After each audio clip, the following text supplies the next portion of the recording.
Jadi malam hari ini coba saya ambil sudut pandang Jasinga melalui nisan-nisan itu, bagaimana kita menelusuri Islamisasi yang ada di daerah Jasinga, tentunya dengan data dari nisan yang ada di Jasinga. Secara baik, letak situs ya, kalau kita lihat di peta di map, jadi secara keseluruhan di sana itu ada beberapa, di Jasinga itu ada beberapa situs ya. Nah, jadi waktu kita melakukan pelatihan itu kita dibagi beberapa situs, ada yang di Garisul, ada 3 kalau nggak salah kita dibagi. Nah, kelompok saya atau waktu itu yang saya bawa, kita berada di situs Gunung Kulantung. Jadi ada situs yang kita sebut dengan situs, masyarakat juga menyebutnya Gunung Kulantung. Situs tersebut ada banyak makam kuno yang situs itu juga sampai hari ini sepertinya belum menjadi daerah cagar budaya ya, karena ada beberapa yang sudah kalau untuk ini belum, karena terlihat juga dari kondisi situs tersebut yang ya masih cenderung seperti tidak ada pemeliharaan gitu ya. Nah, kemudian kita langsung ke situs situs Gunung Kulantung. Jadi denah makam secara keseluruhan itu seperti ini, ada 3 layer ya. Jadi layer pertama, yang kedua, dan 3 paling tinggi daerah bukitnya. Nah, layer paling atas waktu itu kita hitung kurang lebih ya, tapi mudah-mudahan benar, ada 185 nisan. Kemudian di tengah itu ada 65 nisan, dan layar paling bawah itu ada 9 nisan, walaupun semuanya belum terekam, tapi kira-kira jumlahnya kurang lebih seperti ini. Nah, kembali ke daerah Jasinga. Jasinga itu wilayah sebagai tempat menyusun kekuatan baru Kesultanan Banten. Arti Jasinga sendiri memiliki tempat yang strategi bagi Kesultanan Banten sebagai awal Islamisasi masa Sultan Maulana Hasanuddin, dan sebagai posko tempat penaklukan Pajajaran masa Sultan Maulana Yusuf, dan sebagai tempat menyusun kekuatan kembali dan tempat pasarian masa Sultan Abdul Mafakhir Muhammad Aliuddin. Jadi posisi Jasinga ya dalam catatan sejarah itu seperti ini nih. Jadi dia sempat menjadi awal strategi menyusun kekuatan baru, kemudian sebagai awal Islamisasi ya. Kemudian juga sempat menjadi tempat persinggahan atau untuk menyusun kekuatan kembali dan juga tempat pasarian. Nah, kalau lihat wilayahnya belum. Jasinga sebagai posko penaklukan. Banten dalam masa Maulana Yusuf mendapat tugas menaklukkan Pajajaran. Sedang pada masa Maulana Muhammad menaklukkan wilayah Sumatera seperti Lampung dan Palembang. Dan pada masa Maulana Yusuf, Jasinga dijadikan posko untuk penaklukan Pajajaran. Nah, lanjut lagi, Jasinga sebagai tempat pasarian. Masa stagnasi Kesultanan Banten sampai terjadi mata keruntuhan Kesultanan Banten sekitar abad ke-18 sampai abad 19. Abad 19 menurut Sartono Kartodirjo ada 2 peristiwa penting, itu peristiwa keresahan sosial dan kebangunan agama. Jasinga dijadikan tempat menyusun kekuatan kembali Kesultanan Banten, membangun pusat-pusat pendidikan. Antara lain di Jasinga telah berdiri sekitar 11 pesantren yang model Salafi tradisional yang berdiri sejak tahun 1860-an. Jadi cara letak ya,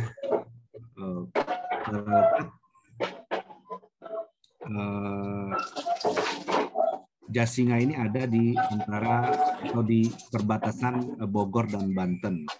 Ya, jadi dia memang sengaja dibuat waktu itu untuk jalan pintas menuju Banten dari Pajajaran, kerajaan Pajajaran. Jadi pada masa itu disebutkan Maulana Hasanuddin, Sultan Maulana Hasanuddin itu yang merupakan adik dari Sunan Gunung Jati atau Syarif Hidayatullah ingin menaklukkan Banten. Nah, pada masa itu Jasinga ini dijadikan, memang kalau kita lihat hari ini ya, Jasinga itu betul-betul dia Bogor tapi sedikit lagi sudah Banten, sudah daerah Lebak ya. Saya pernah ke Lebak juga waktu itu melewati Jasinga, jadi mau ke Lebak itu ke Banten kita lewat Jasinga. Banten di Bogor itu berapa ya?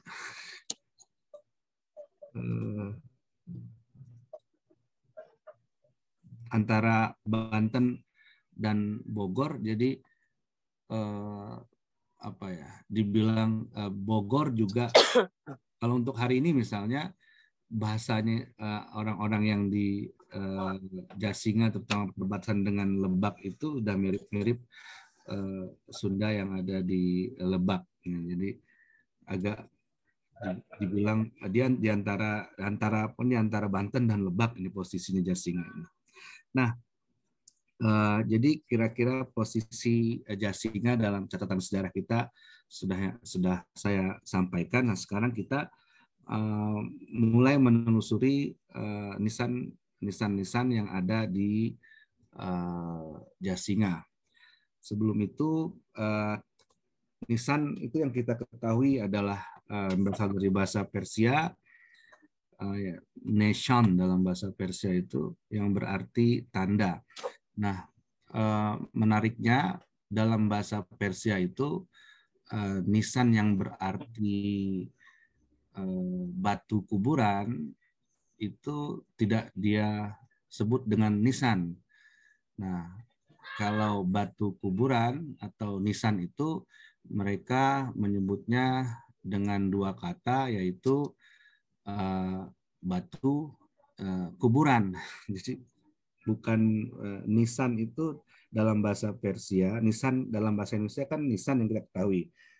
Tetapi dalam bahasa Persia mereka tidak menggunakan nisan sebagai yang artinya nisan. Mereka menyebut nisan itu dengan batu kuburan. Jadi ada dua, batu dan kuburan, sanggekab. Begitu juga dalam bahasa Arab menyebut nisan itu dengan batu kuburan, al-hajar al-qabri, al-hajar al-qabr, jadi batu kuburan. Nah, kemudian dalam bahasa Indonesia, walaupun itu menyerap dari bahasa Persia, ya, tapi kita memaknai nisan hanya untuk batu kuburan, ya, walaupun artinya adalah tanda dalam bahasa Persia. Nah, sepertinya ini adalah sebuah kreativitas dari penduduk Nusantara memberikan nama khusus batu kuburan itu dengan nisan, ya, yang artinya tanda. Karena dalam bahasa Persia nisan itu berarti tanda secara umum, ya. Nah, jadi nisan itu sebenarnya kalau sebenarnya dia adalah tanda, karena fungsinya waktu itu untuk menyebarkan Islamisasi. Ya, salah satu media penyebaran Islamisasi itu dengan nisan, maksudnya dengan membuat nisan dengan ornamentalis, estetis, ya, itu sebagai media untuk Islamisasi. Nah, apa yang kita lihat nisan-nisan di Nusantara ini semuanya adalah pucuknya, ya. Berarti kan karena sumbernya bukan berasal dari sini. ada akarnya. Nah, kalau kita perhatikan akarnya itu di mana, nah, ternyata di ya Islam itu kan sumbernya atau berasal dari Timur Tengah. Nah, tetapi Timur Tengah ini dibagi-bagi. Misalnya ada bagian Hijaz, ada bagian Syams. Nah, yang sampai ke Nusantara atau nisan-nisan yang ada di Nusantara ini pengaruhnya lebih kepada daerah yang kita sebut dengan daerah Syam. Syam itu daerah Iran, Irak, Palestina, Syria. Nah, itu daerah itu. Nah, nisan-nisan di sana termasuk sampai Asia Tengah ya, karena pengaruh Asia Tengah dan Kaukasus itu pengaruh Sufisme yang memang menyebar luas di sana, itu juga akar dari nisan-nisan yang ada di Nusantara. Jadi kenapa berbeda cara menurut nisan antara di Hijaz bagian Arab, Saudi dan sekitarnya dengan Syam? Ya, pertama karena di waktu di Arab Nabi Muhammad lahir sampai menyebarkan agama Islam hingga wafat, di sana Islam sudah sempurna, artinya orang di sana semuanya sudah Islam, ya. Jadi tidak perlu lagi islamisasi, ya, apalagi melalui nisan. Nah, tetapi di bagian Syams, ya, di bagian wilayah Syams ini kan belum mulai Islam, dan kebetulan Syam itu bertetangga dengan daerah Romawi yang secara ideologi sangat berbeda. Nah, selain perlu media menggunakan Islam, yaitu salah satunya melalui nisan, juga perlu show off dalam tanda kutip kepada orang-orang yang ada di Romawi sana, ya, karena ini kawasan berbeda dan baru mulai Islamisasi di situ. Nah, tapi di wilayah yang lain, wilayah Arab atau Hijaz itu sudah selesai. Bukan berarti di sana tidak ada nisan dengan bentuk dan ornamental yang seperti yang ada di wilayah Syams. Di sana juga ada, tapi ya seadanya. Ada nisan, ada batu kuburan, misalnya tulis tidak dengan gaya kaligrafi yang kompleks, ya, biasa saja, ya. Tetap ada tulisannya, ayat Quran, kemudian nama, ya, yang wafat, ya, ada, tapi tidak kalau kita lihat nisan-nisan yang ada di bagian Syams, itu lebih estetis lagi, ya, karena fungsinya untuk islamisasi yang ada di wilayah tersebut. Nah, jadi sampailah ke Nusantara melalui kalau kita kronologiskan nisan-nisan yang ada di Nusantara itu mirip memang dengan nisan-nisan yang ada atau sejarahnya sama, itu atau fungsinya juga sama sebagai salah satunya waktu itu sebagai media Islamisasi. Nah, akhirnya karena dibuat estetis, bahkan ada selain ada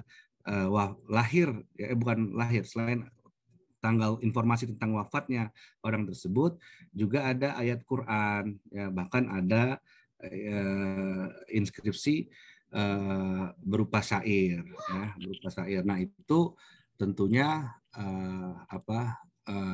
dikonsumsi oleh orang-orang hidup. Artinya yang membaca inskripsi yang ada di nisan itu adalah orang-orang hidup.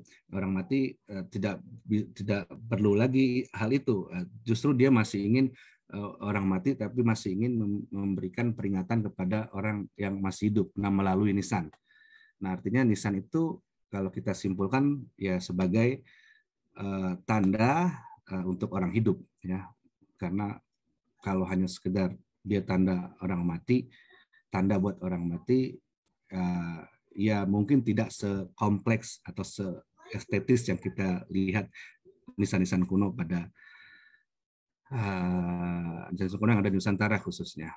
Nah, Untuk sejarah nisan sendiri sebenarnya sebelum ditemukan kaligrafi atau sebelum ditemukan tulisan, nisan sudah ada. Artinya nisan tanpa inskripsi itu ya disebut nisan. Ya, artinya dia lebih lama dari umur tulisan itu sendiri. Nah, kemudian nisan itu pada makam Islam sebagai bukti Islamisasi.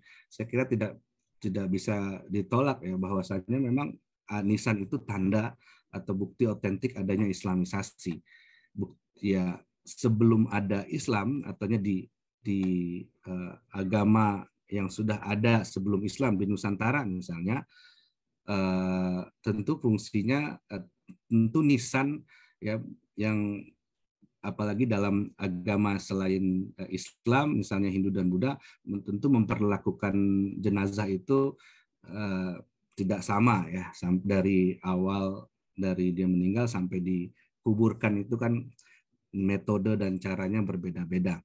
Nah, Islam masuk mengenalkan cara yang mengkafankan, kemudian sampai menguburkan, sampai ada nisan.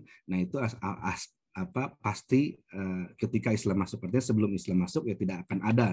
Nah, akhirnya kita simpulkan bahwasanya nisan kuno Islam itu adalah bukti Islamisasi, artinya bukti paling kuat adanya Islamisasi ya, karena tokoh itu akhirnya dimakamkan ya, tokoh penyebar Islam itu dimakamkan mungkin oleh keluarga atau muridnya. Saya kira lebih kepada murid-muridnya ya. Kalau kita lihat di Barus itu bisa dilacak kronologisnya sampai yang paling jadi gurunya itu bernama Ruknuddin yang di Barus ya, Ruknuddin. Nanti di nisan yang lain menyebutkan dia ini adalah murid dari Ruknuddin. Nah, nanti Samsudin misalnya, Samsudin ini murid dari itu bisa dilacak kalau di pemakaman Mahligai, kalau di Barus itu bisa dilacak itu siapa nih gurunya. Ruknuddinnya mungkin atau dia bukan penduduk lokal ya, tapi murid-muridnya itu adalah lokal karena disebutkan dari negeri Fansur. Nah, tapi Ruknuddinnya dia artinya yang menyebarkan pertama kali mungkin dia, dan itu pasti datang dari luar Barus. Itu contohnya. Jadi nisan itu tidak bisa dibantahkan itu sebagai bukti adanya Islamisasi, bukan bukti orang Islam ya. Kalau bukti orang Islam mungkin datang banyak sebagai pedagang waktu itu, tapi belum tentu menyebarkan agama ya. Dia mungkin ya berdagang saja tapi orang Islam gitu. Tapi ada orang Islam yang datang memang tujuannya untuk menyebarkan agama Islamnya, untuk Islamisasi. Nah, pada dasarnya makam dan metode penguburan di setiap tempat dan setiap periode sejarah menunjukkan jenis kepercayaan, ada sejarah, tradisi, dan kepercayaan dari satu orang atau satu wilayah tersebut. Ya kalau material culture itu jelas menyimpulkan hal ini ya. Jadi kalau nisan itu misalnya produk budaya, nah karena ada banyak yang bisa kita simpulkan dari nisan itu ya, dan kita telusuri dari nisan itu. Jadi tidak juga memandang atau meneliti nisan itu dengan sempit, tapi justru bisa sangat luas ya, karena itu menyangkut atau berhubungan dengan ya kepercayaan, ada secara tradisi dan budaya banyak yang bisa ditarik dari nisan itu, bahkan sejarah. Nah, kembali kita langsung coba ke bukti artefak Islamisasi yang ada di Jasinga. Ini salah satu bukti-bukti ada Islamisasi di Jasinga itu. Nah, kemudian kalau kita langsung ke nisan. Nah, nisan ini contoh nisan yang ada di Gunung Kelantung. Ini ada nisan yang silinder di sana itu ya di Kelantung. Ada yang segi 5 yang seperti ini, segi 5 kemudian berjirat, ada yang tidak, juga ada yang tidak berjirat juga ada. Kemudian ya lebih banyak silinder dan segi 5 ya. Kemudian apa nah, nisan-nisan ini juga kalau kita tarik ya dari kan tadi yang saya sempat singgung, kalau ada yang ada di Nusantara itu adalah eh, hasil ya atau pucuk dari sejarah nisan. Artinya akarnya itu kan ada. Nah, kalau di wilayah Syams tadi termasuk Persia, Asia Tengah dan Kaukasus, hampir semuanya bahkan eh, apa tipologinya itu, bentuk dasarnya itu rata-rata segi 5 ya, maka segitiga ya, segi 5 lah. Nah, kemudian di Nusantara sepertinya lagi-lagi penduduk Nusantara ini mengembangkan kreativitasnya, jadi tidak berhenti di segi 5 ya, ternyata tipologi di Nusantara ini banyak ya, banyak ada beberapa ya. Tapi kalau di sana itu nanti saya tunjukkan fotonya, jadi lebih ke hampir semuanya segi 5. Nah, ini ada makam dengan dengan inskripsi pegon Sunda ya, 14 Dina Ahad. Dina itu hari dalam bahasa Sunda. Ini kemudian ini kita kurang tahu apa, kemudian ada Hijratun Nabi 1286, berarti 1286 Hijriah ya, sekitar abad 1800 akhir mungkin ya, atau 900 awal, 900 akhir kayaknya. Nah, kemudian di sini kita lihat ada simbol ini, kalau dalam kita sebut biasanya Hizbul Rubu'i. Hizbul Rubu'i itu hizib rubu, maksudnya ini biasanya dalam Al-Quran itu ada ya, disebut hizib rubu, itu adalah simbol yang ada dalam Al-Quran untuk menandakan ayat-ayat. Ini biasanya, jadi dalam satu juz Al-Quran itu biasanya terbagi 4 hizib, rubu hizib. Nah, itu nanti di ayat itu setiap dari 4 itu nanti di akhirnya ada tanda ini nih. Kalau kita perhatikan dalam ayat Al-Quran itu ada tanda seperti ini untuk membagi menjadi 4 dalam satu juz Al-Quran. Kemudian ada lagi deskripsi makam ini beraksara Jawi ya kan, alamat ini kuburan min Aminah bin al-Hajmain al-Wafah biyomil Jum'ah. Jadi ada Arab, ada Jawi fi syahri Rabiul Awal. Nah, ini salah satu apa yang bisa terbaca, yang lumayan bisa terbaca di situs Gunung Kelantung ini.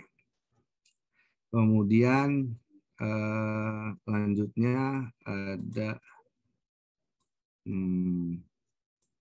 aksara pegon Sunda, waktu ini kuburan, kira-kira terbaca itu.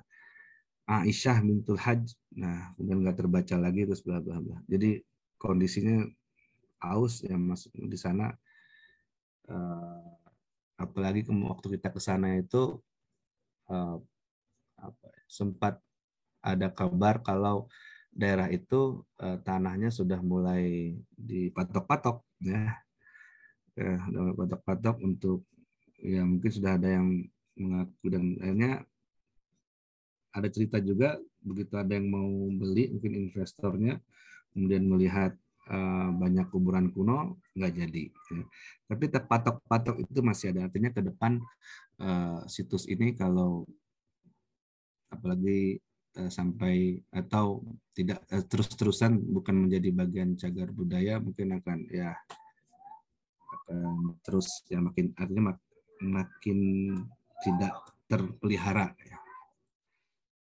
Kemudian yang ini Evi, kira mungkin apa, Evi Syarifah.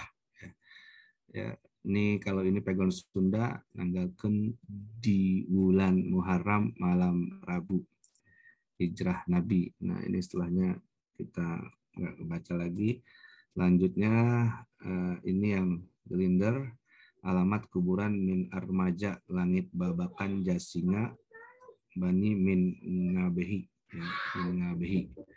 Jadi alamat kemudian babak, ini bisa babak bacanya ya, bisa babakan, tapi kalau di sini babak nih tulisannya karena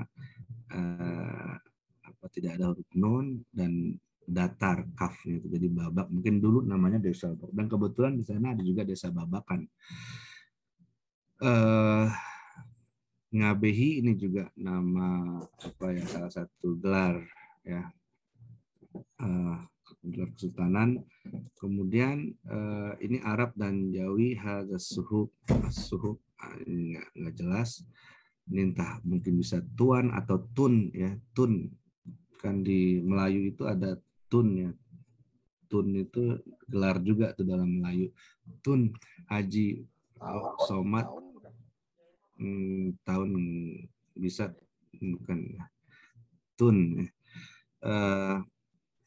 Tun itu ada di dalam gelar Melayu itu. Nah, ini kemungkinan penafsiran saya itu ini dari apa, bukan lokal ya, karena gelar tun itu biasanya di orang-orang kerajaan Melayu ya.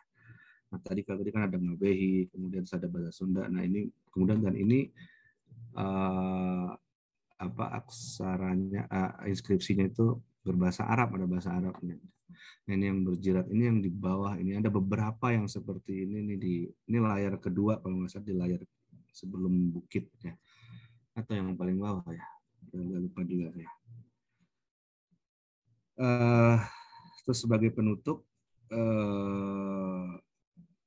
jadi ini beberapa ya, maksudnya beberapa bukti artefak Islamisasi yang itu dalam bentuk nisan yang ada di Jasinga. Nah, Jasinga ini sampai sekarang saya kira masih banyak misteri ya dalam untuk mengungkapkan hal-hal ya, karena apakah ini tempatnya atau apa, pernah menjadi pusat peradaban, karena kalau sampai ada tulisan di nisan itu nama tempat tadi kayak Babak ya, kemudian Jasinga, artinya kalau dia wilayah yang daerah yang kecil atau yang tidak dianggap, tidak sampai ada tertulis di nisan ya. Artinya dengan ditulis di nisan itu nama tempat, itu artinya pasti tempat saat itu terkenal, mungkin entah menjadi ya, mungkin tadi beberapa penafsiran dan pernah menjadi pusat Islam, awal mula Islamisasi, dan pernah jadi tempat pasaryan. Nah, ya, artinya kalau dibanding pada hari ini yang tidak terlalu kenal juga orang, karena terlalu daerahnya secara geografis juga sangat tepi ya. Nah, kemudian bagi penutup, berdasarkan bukti prasasti dalam kronologi di sekitar abad prasasti, maksudnya nisan ini ya, prasasti Islam abad 19 atau 1800-an. Jadi abad 19 merupakan masa keruntuhan Kesultanan Banten. Jasinga pada abad 19 hubungannya dengan Banten sebagai tempat menyusun kekuatan baru dan juga tempat pesarian.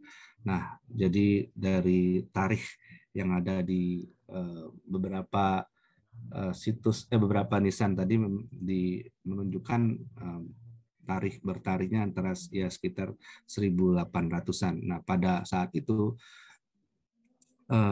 hubungan dengan Banten itu sebagai tempat menyusun kekuatan baru dan juga sebagai tempat pesarian. Artinya masih banyak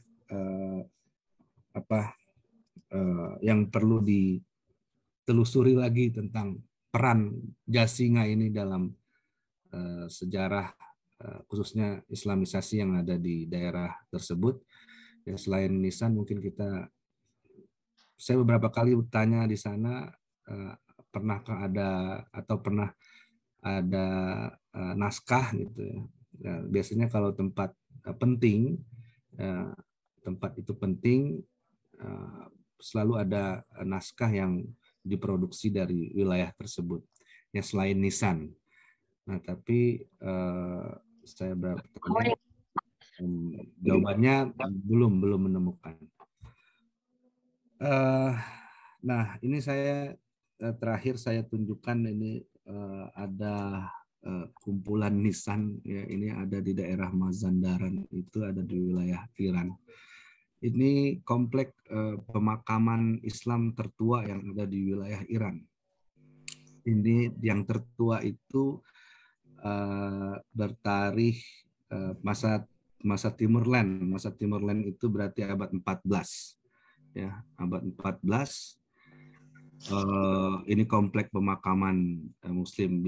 Kalau jadi ini sudah bercampur dengan masyarakat biasa pada saat itu. Ya, artinya tidak dikhususkan. Biasanya di tempat lain di wilayah Asia Tengah dan Kaukasus itu kalau tokoh itu biasanya tempatnya sendiri paling tinggi tokohnya. Kemudian nanti ada lagi keluarga kerajaan, kemudian para murid. Nah, tidak sebanyak ini, tapi ini banyak banget ini. Jadi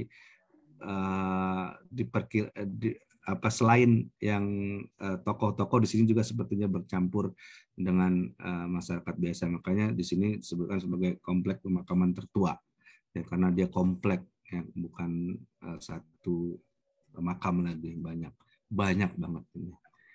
Ya, baik, saya kira itu saja yang ingin saya sampaikan. Silakan kalau ada yang ingin bertanya. Kurang lebihnya mohon maaf, dan mohon maaf juga terlambat masuk pada malam hari ini karena banyak ada juga yang dikerjakan.